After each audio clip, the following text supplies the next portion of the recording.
Eskimo Joe was born one afternoon in 1975 when then recent OSU grads, on a lark, found a building just off campus and hung out a shingle boasting 10-cent draws. Steve, my original partner, Steve File, says, "Hey Clark, I'm going to open a bar." I go, "Hey, I'll go in partners with you." Stan Clark, who became Eskimo Joe's sole owner in 1978, has gone on to build a family of successful companies, employing roughly 500 young people at a time. I've been called a serial entrepreneur. As the lyrics of his new song proclaim, "All roads lead to Joe.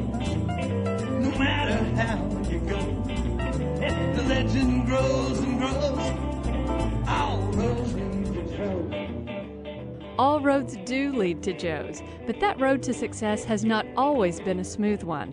When we started out, the most humble of beginnings, Steve and I did most of the carpentry work ourselves because we couldn't afford to hire a contractor. But really, we're just a bar. You know, we had 3-2 beer, we had a pool table and some foosball tables, and that was pretty much the mix. So fast forward 8 years, 1983, we've become Stillwater's jumping little juke joint. Business is great. I'm having a blast. It's a good business by then. And the state legislature literally just tugs the rug out from under this great success story, and they changed the drinking age from 18 to 21. Literally scared me to death. It was going to take away our target market, and I was afraid I was going to be, out of business. After thinking about it long and hard, Stan decided Eskimo Joe's needed to offer eats. Well, thankfully, I found out in the spring of 1984 when our kitchen opened that actually more people eat every day than drink every day. Cool! So anyway, that was actually the best thing that ever happened to us. The menu evolves, but many items have become legendary. The burgers, the beloved fowl thing, and the famous cheese fries.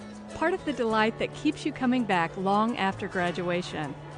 In 1987, Stan thought there was a niche for Mexican food in Stillwater, and soon after, Mexico Joe's was born.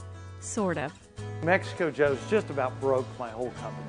In 1987, we opened too early. We were under-trained, staff didn't really get the concept yet. Just the worst mistake you can make in the restaurant business. So we made a terrible first impression on a whole lot of guests because we were famous. Everybody wanted to try it. So I started losing so much money in 87 that I thought I was maybe never going to survive, and maybe it was going to sink the whole ship. That's when a little item called the Eskimo Joe's t-shirt came to the rescue. Fortunately, I was able to get a lease on the building next door to Eskimo Joe's that fall, and we opened Eskimo Joe's Clothes World Headquarters. For the first time, we started selling Joe's t-shirts, not behind the bar, but actually in a retail environment where people could pick them up, touch them, see them, feel them, see all the color choices that we had. And literally, opening Joe's Clothes saved the whole company and certainly saved Mexico Joe. Now, the good news is in 1988, we got it down, we turned it around, we broke even, which was awesome. Welcome to Mexico Joe's, home of the world's best salsas! In 1993, Mexico Joe's moved into a festive new building in a prime location, and it has thrived ever since. The cuisine is fresh and eclectic and offers more flavors of salsa than you can shake a chip at. 6 years later, Stan had a craving for Italian cuisine. Welcome to Giuseppe's Italian Kitchen, where it's just like being in love. Giuseppe's opened next door to Mexico Joe's in a structure chock full of repurposed architectural elements. Another of Stan Clark's passions, infusing the newish eatery with authentic old-world ambiance. And the food is every bit as elegant and delicious, making Giuseppe's feel like a special occasion restaurant, but with a casual vibe.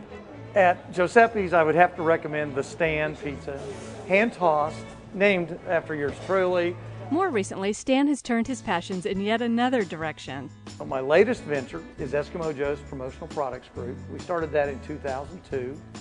And the idea there was to leverage the design team that we'd put together and our screen printing competencies and our understanding of marketing and building a brand. We offer up basically any and every product that can be logoed, from the least expensive all the way up to very exquisite executive type gifts. If you like factory tours, put this one on your list.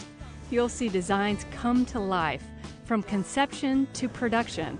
And watching artwork incrementally appear on the screen printing machine is akin to a magic show. And because we've sold so many millions of these t-shirts, Eskimo Joe's, Stillwater, Oklahoma, really lots and lots of people around the country. You mentioned Stillwater, Oklahoma. Eskimo Joe's sometimes is the first thing out of their mouth. And so that's just a huge, huge thing to us. Obviously, we take huge pride in that. But that doesn't mean this company is resting on their laurels. Not for a minute. All the hype in the world and presidential endorsements of cheese fries, et cetera, et cetera, et cetera, all that really does is raise the guest expectations. So if anything, our challenge is just greater every single day to actually perform, because when you get here, that's when we got to create the magic for you. And so that's what we work at every day. At Eskimo Joe's promotional products group, Mexico Joe's, Joe's Clothes, Giuseppe's Italian Kitchen, and Eskimo Joe's in Stillwater, I'm Shel Wagner.